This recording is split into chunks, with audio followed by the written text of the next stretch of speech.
My name is Rick. I am a recruitment professional. I've been working in this industry for maybe about 15, 20 years, far longer than I would like to care. My grey hair gives it away.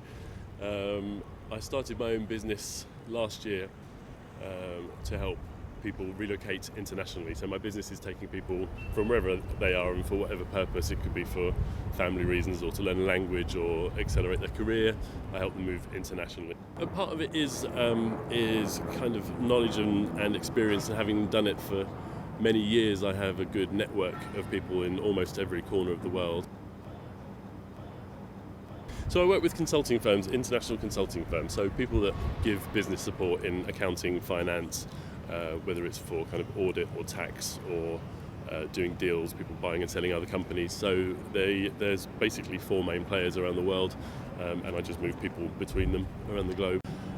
From the candidate perspective, I really work with people to get to know them, get to know their circumstances, figure out what makes them tick, work together with them to find out what sort of a lifestyle they're looking for, or where they're going to get the promotional opportunities that they want, or how they can enhance their career, and then kind of put together a game plan of where is safe, appropriate.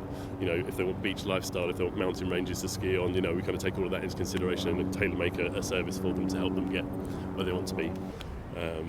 Part of the business model is to be as diverse and inclusive as we can. I relocated somebody to a part of Russia a few years back, and he unfortunately was of Asian origin and didn't fit into that part of Russia very well, and experienced some quite significant abuse. So it was kind of a priority of mine to airlift him out of there again and get him somewhere where he could feel more safe.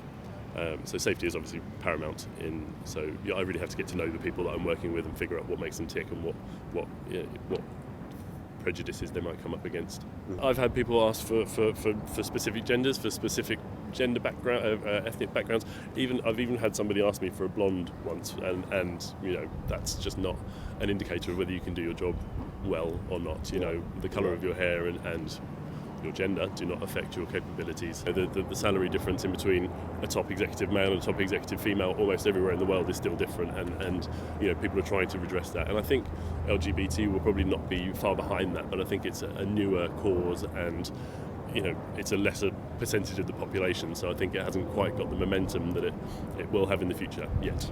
I have lived my life on the LGBT scene in a very kind of outspoken and embracing way.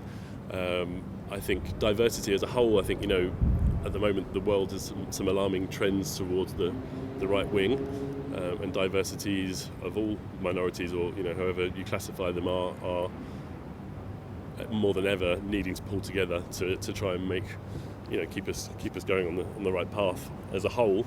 I think LGBT people should not be discriminated against on the way they dress or the way they talk or the way they present themselves. If they're the right person for the job, that's the same with a woman or somebody from an ethnic minority. If they're the right person for the job, then I'm here to champion them.